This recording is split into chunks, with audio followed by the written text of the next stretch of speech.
সময়ের পাতা উল্টে গেলে মাঝে মধ্যে ধরা দেয় কিছু সোনালী মুহূর্ত। ঠিক তেমনই এক ঝলক দেখা মিলল বলিউড বাদশাহ শাহরুখ খানের নায়ক হওয়ার আগের সময়ের একেবারে কলেজ জীবনের ছবি। গতকাল থেকেই অন্তর্জালে ঘুরে বেড়াচ্ছে কয়েকটি ছবি।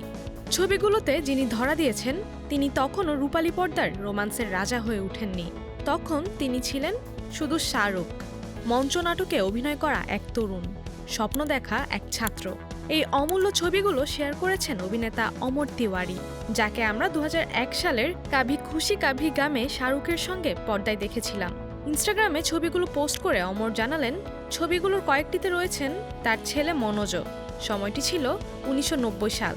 শাহরুখ তখন থিয়েটার গ্রুপে কাজ করতেন। বলিউডে পা রাখার স্বপ্ন তখনও অঙ্কুরে। অনেকগুলো ছবি দেখে ভাবেন বুঝি এআই দিয়ে তৈরি, কিন্তু ভারতীয় সংবাদ মাধ্যম ইন্ডিয়ান এক্সপ্রেস নিশ্চিত করেছে ছবিগুলো আসল এবং দুষ্প্রাপ্য। নস্টালজিক ভক্তদের চোখে এখন বারবার ভেসে উঠছে সেই সময় যখন দিওয়ানা দিয়ে শাহরুখ বলিউডে পা রাখেন 1992 সালে। তারপর আসে বাজিগর, ডর।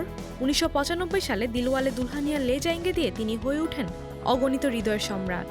এই ছবিগুলো যেন সময়ের অ্যালবামে জমা রাখা এক নিঃশব্দ গীত, যেখানে তরুণ শাহরুখের চোখে ছিল স্বপ্ন, মুখে ছিল নিষ্পাপ হাসি।